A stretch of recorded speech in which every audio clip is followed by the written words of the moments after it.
আসসালামু আলাইকুম, কি খবর কমার্সিয়ানরা? তো এক্সাম প্রিপারেশন অনেক ভালো হওয়া সত্ত্বেও কমার্সের স্টুডেন্টরা যে তিনটা ভুলের কারণে এক্সাম হলে ভালো করতে পারে না এবং তাদের রেজাল্টটাও আলটিমেটলি খারাপ হয়। তো আজকে আমরা জানবো যে কোন তিনটা ভুলের কারণে কমার্সের স্টুডেন্টরা এক্সাম হলে যে সাফার করে। তো চলো দেরি না করে আজকের ভিডিও শুরু করি। তো তিনটা টিপস মোটামুটি আমরা সবাই জানি, এই তিনটা ভুলের কথা আমরা সবাই জানি, কিন্তু এই তিনটা ভুলের ইন ডেপথে যে আমরা কিন্তু ভাবি না। তো প্রথম পয়েন্ট, টাইম ম্যানেজমেন্ট। এখন একটা সায়েন্সের স্টুডেন্ট একটা কমার্সের স্টুডেন্টের বেসিক পার্থক্য কোথায়? সায়েন্সের স্টুডেন্টটা বেশি পড়াশোনা করে, কমার্সের স্টুডেন্ট কম পড়াশোনা করে, মানে সোসাইটি এটাই ভাবে বা বাইরের মানুষজন এটাই ভাবে, কিন্তু আসলে পার্থক্য এই জায়গায় না। পার্থক্য হচ্ছে সায়েন্সের স্টুডেন্টের 5টা সৃজনশীল অ্যান্সার করা লাগে, আর প্রত্যেকটা কমার্সের স্টুডেন্ট 1.5 ঘন্টা 2.5 ঘন্টার মধ্যে 60টা সৃজনশীল অ্যান্সার করা লাগে। স্ট্রাগল কিন্তু কমার্সের স্টুডেন্টরা ঠিক এই জায়গাটাই করে। তো টাইম ম্যানেজমেন্ট একটা বড় বিষয়। হ্যাঁ, টাইম ম্যানেজমেন্ট এখানে সব থেকে বড় বিষয়, যে আমি 60টা সৃজনশীল 2.5 ঘন্টার মধ্যে আমি লিখতে পারি না। না লিখতে পারাটাই স্বাভাবিক, কারণ লেখা প্রচুর, কমার্সে লেখা প্রচুর এবং ম্যাথও প্রচুর। অ্যাকাউন্টিং, ফাইন্যান্স পুরাটাই ম্যাথ, টোটালি ম্যাথ।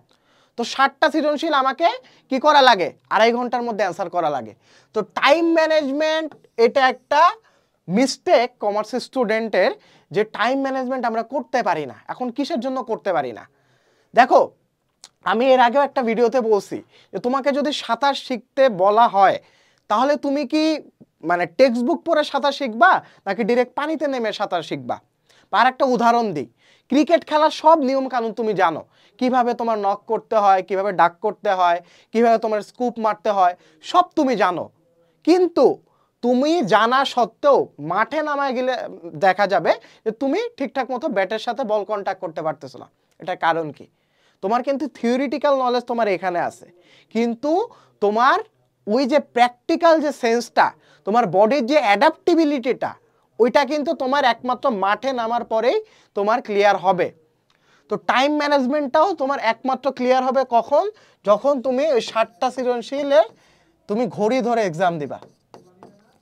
60টা সৃজনশীল তুমি ঘড়ি ধরে এক্সাম দিবা, বা বারবার বারবার বারবার করে প্র্যাকটিস করবা, বা লেখার চর্চাটা তুমি গড়ে তুলবা।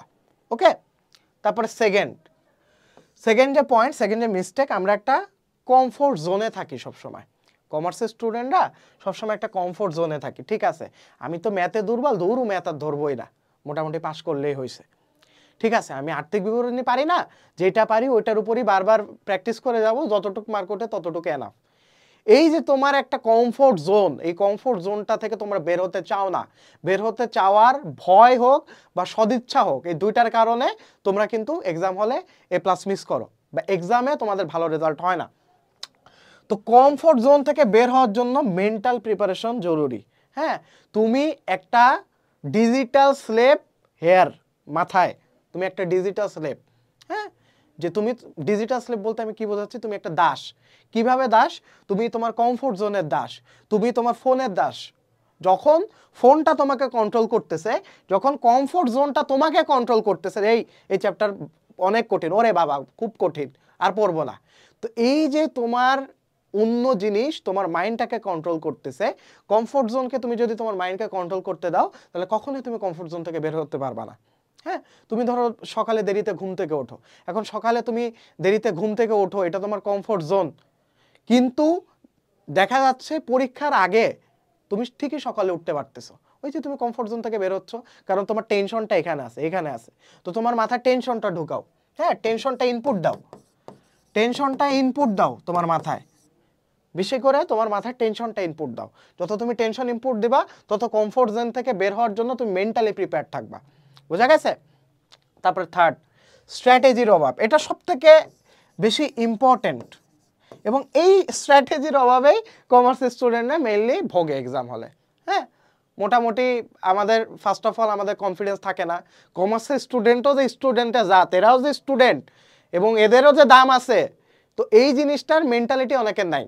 মানে সোসাইটিরও একটা মেন্টালিটি আছে, আর তুমিও গাধার গাধা, সোসাইটি বোঝাচ্ছে যে ঠিক আছে তোর কোনো কিছু করার ক্ষমতা নাই, তুই একটা বোকা, কমার্সের স্টুডেন্ট মানে তোর কোনো দামই নাই, এই জিনিস তোমাকে বোঝাচ্ছে এবং তুমিও বসে বসে ওই জিনিসটা ফিট করতেছো। হ্যাঁ, তো তুমি তার দাস হয়ে যাচ্ছ, সোসাইটির দাস হয়ে যাচ্ছ, তোমার আশেপাশের মানুষের দাস হয়ে যাচ্ছ এই জিনিসটার জন্য। ঠিক আছে, কমার্সের স্টুডেন্ট খারাপ, তাহলে তুই এসে ম্যাথ কর, আর্থিক বিবরণের ম্যাথ কর, খুব খারাপ তো। আমাদের তো খুব সোজা, তো কর 7টা সৃজনশীল কর, তোর আমি ধরাই দিচ্ছি, তোকে আমি বুঝাই দিচ্ছি, তুই কর 7টা সৃজনশীল কর, সায়েন্সের ফ্রেন্ডে বলবা। তো ফার্স্ট অফ অল তোমাকে স্ট্র্যাটেজিক হতে হবে।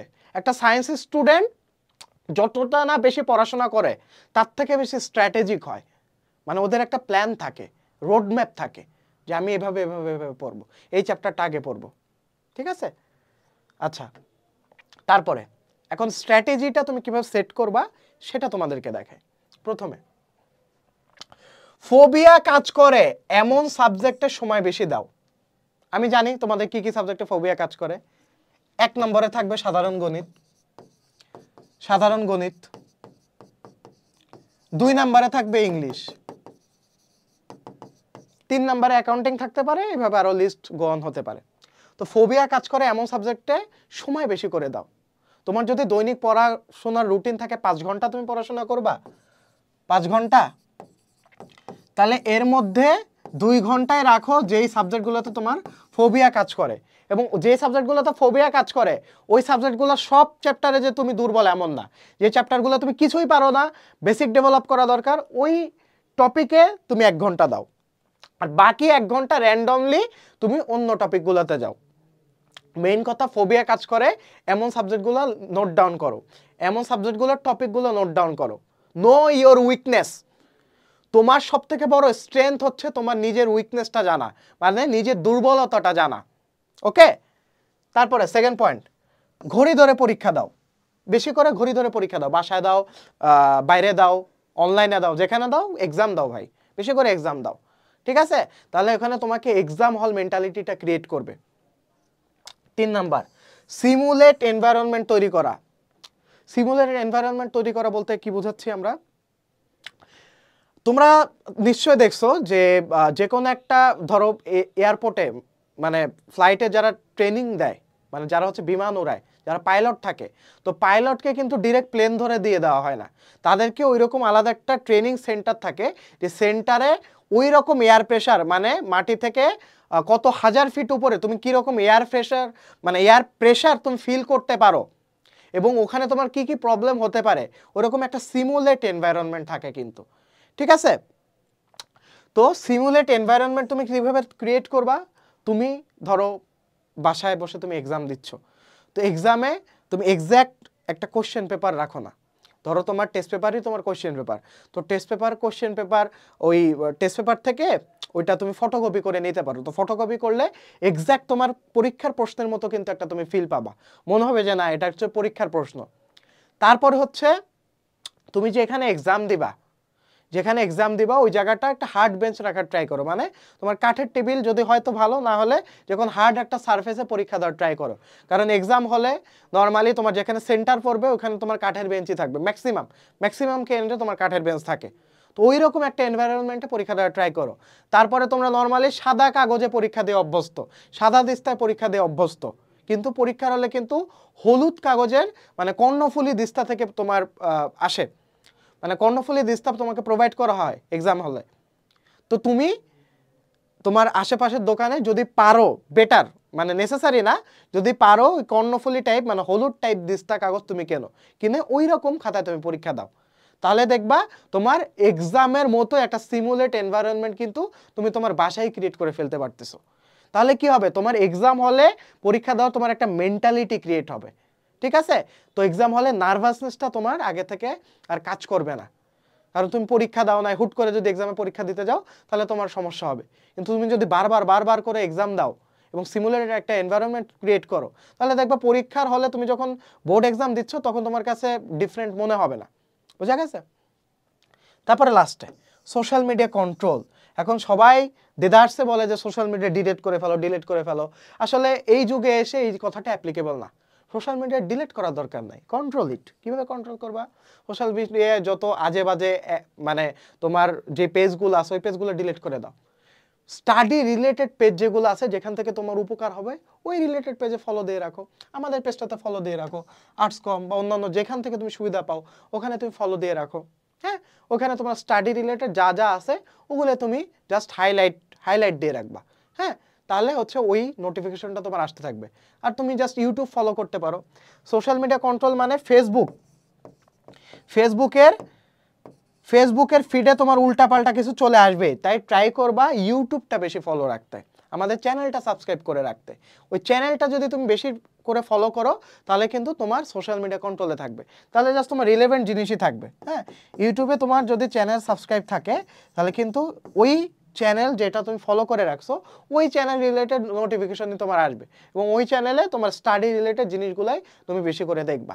ওকে, তো সোশ্যাল মিডিয়া কন্ট্রোল করো, টোটালি অ্যাভয়েড করার দরকার নেই। অবশ্যই তোমার এটার মানে তোমার যে সোশ্যাল মিডিয়া যে তুমি চালাও এটার হারটা তোমার কমায় রাখতে হবে, বোঝা গেছে? তো তোমরা যারা এসএসসি 25 প্লাস হচ্ছে এইচএসসি স্টুডেন্ট আসো এবং তোমাদের হচ্ছে এক্সামের প্রিপারেশন বেশি ভালো না, বা তোমরা কিভাবে শুরু করতে হবে সেটা তোমরা জানো না, তারা কিন্তু আমাদের এই মেন্টরশিপ প্রোগ্রামটাতে এনরোল করে ফেলতে পারো। তো মেন্টরশিপ প্রোগ্রামটাতে কিভাবে এনরোল করবা, এই ভিডিও ডেসক্রিপশন বক্সে একটা পেজের লিঙ্ক দেওয়া থাকবে। ওই পেজে যদি তুমি ইনবক্স করো তাহলে তোমাকে একটা প্রাইভেট গ্রুপে অ্যাড করে দেওয়া হবে। তো ওই পেজে যে ইনবক্স করলে তোমাকে বাকি ডিটেলস বলে দেওয়া হবে, এবং ওই প্রাইভেট গ্রুপে তুমি তোমার যত প্রবলেম আছে প্রবলেম তুমি বলতে পারবা, এবং ওই প্রাইভেট গ্রুপে আমরা উইকে একদিন তোমার লাইভ ক্লাসের আয়োজন করব, যে লাইভ ক্লাসে তুমি সহ আরও যারা মেন্টরশিপ কোর্সে এনরোল করবে প্রত্যেককে ফ্রি গাইডলাইন দিয়ে দেওয়া হবে। তো আজকের ভিডিও এই পর্যন্তই, তোমাদের সাথে দেখা হচ্ছে পরবর্তী ভিডিওতে। আসসালামু আলাইকুম।